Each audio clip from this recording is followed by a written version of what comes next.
Well, let's try and digest some of what we've seen. Boris, Annabelle and Greg, first of all, Stosur defying the odds, defying you guys and producing a miraculous performance. Well, we know nothing about tennis after today, that's for sure. I think that's one of the biggest upsets in women's tennis, history-wise. I mean, Serena Williams was the clear-cut favorite for everybody involved.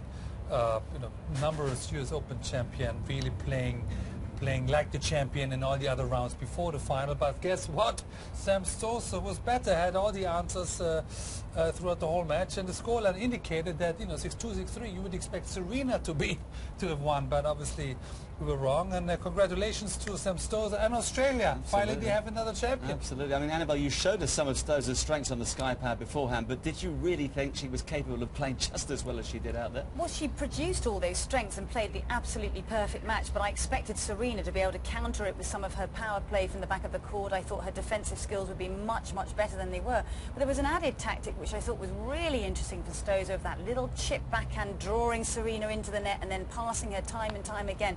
And a lot of mixing of pace with the slice backhand to the back of the court as well. I mean, honestly, she came out and played the absolutely perfect tennis match. I mean, it's just breathtaking to have watched. Yeah, congratulations to Sam Stosur. And this is what the women's game needed desperately. Somebody to stand up to Serena Williams in a finals and actually win. So now she's in the mix, and hopefully she can continue to do it, because she's got a great game, a wonderful forehand, great volleys at the net. The whole package is there, so this is great news for the women's tour. As well as she played, this final is, of course, going to be remembered principally for the row that developed. And let's have another look. Here we are, first game of the second set. Williams facing a break point. He heard the come on. The umpire deemed that to be unsportsmanlike and awarded the point to Stosur. And what followed thereafter was unsavoury, to say the least.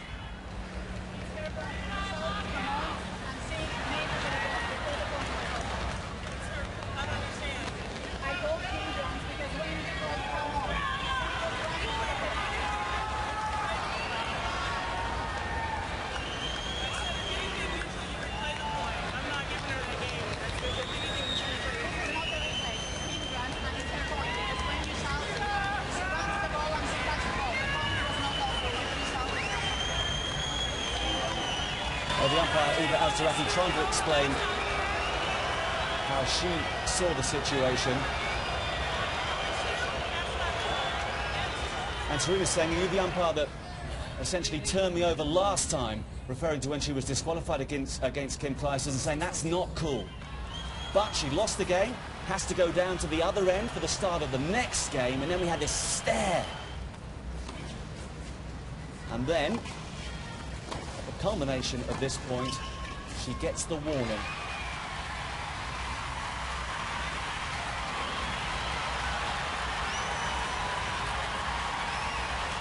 Do we exactly hear what she says? We do hear, Boris. Totally out of control. You're a hater and you're just unattractive inside. Who would do such a thing? And I never complain. So she's saying there that you're unattractive inside, I never complain. Boris, I know it's a heated battle out there, but is that ever going to be excusable behaviour? No, obviously not. I mean, she knows the rules. She was penalised here before with that famous football. Then she ran at the linesman and told him all sorts of English explosive, what you be saying.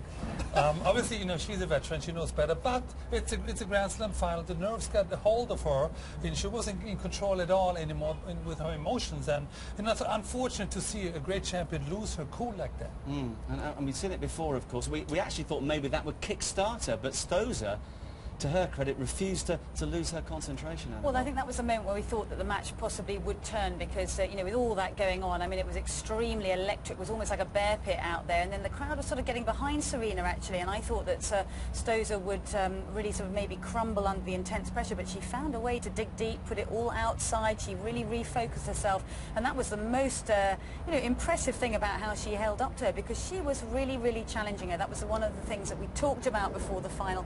Would she be able to challenge her mentally, and she more than did that out there today. Let's just clarify the ITF ruling to which Eva Azdaraki referred. If a player is hindered in playing the point by a deliberate act of the opponent or opponents, the player shall win the point. It's fairly clear-cut there, Greg, isn't it? Well, it is clear-cut. I mean, she said, come on, while she was hitting the shot, and the ball had not yet passed Stosur. So it's an interpretation of the rule, and you can understand the call. It could have gone either which way for Serena, but the chair umpire made a decision.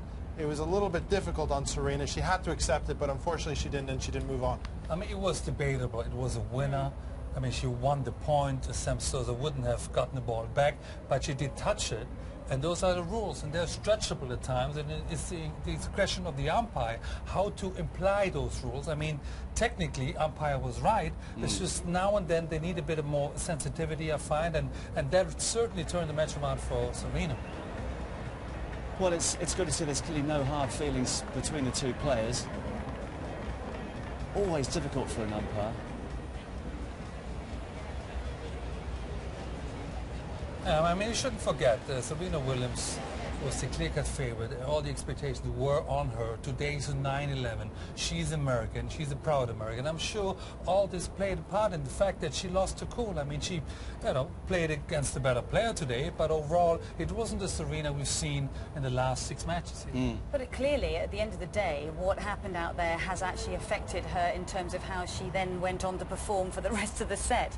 I mean, I think she got herself into such a state, into such a temper, how she had done against Kim Clijsters 2 years ago, that unfortunately it's definitely not come out in her favour, I don't think. And I'm sure that when she looks back on it, it's not going to be favourable for her, and I think maybe she'll try and make amends for that, but it certainly wasn't a good situation out there. Well, as Boris said, she was playing against a better opponent. Stosur was inspired, and you've picked out a few of her best moments here, Annabelle. Well, we always thought that this kick serve was going to be good, but this is what's so interesting about her game, is this big topspin forehand. It's got a lot of revolutions on the ball when it hits the deck, and it really rears up into the opponent's racket head. And again, a very aggressive player. She was standing up on the baseline, and then that chip backhand floated to the baseline. That's messing with Serena Williams' rhythm on the forehand all the time. Great defense there off that forehand side. Gets the error out of Serena. She's getting more balls back into play, making her play the extra ball, and putting that little bit of doubt into Serena's head.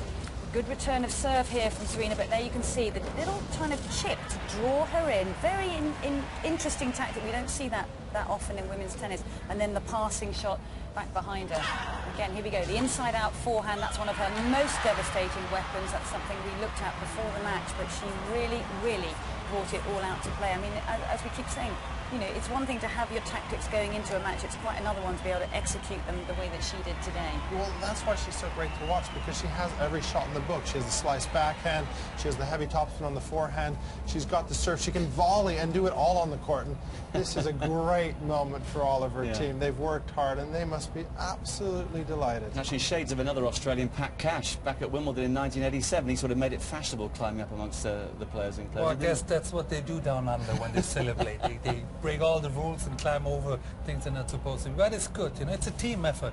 Yes, it's an individual sport, but you got to have your trainer and your physicians and your agents and all the people that support you, and they also need a bit of a cheering. Let's get back for the presentation, which is going to be conducted by Mary Carrillo.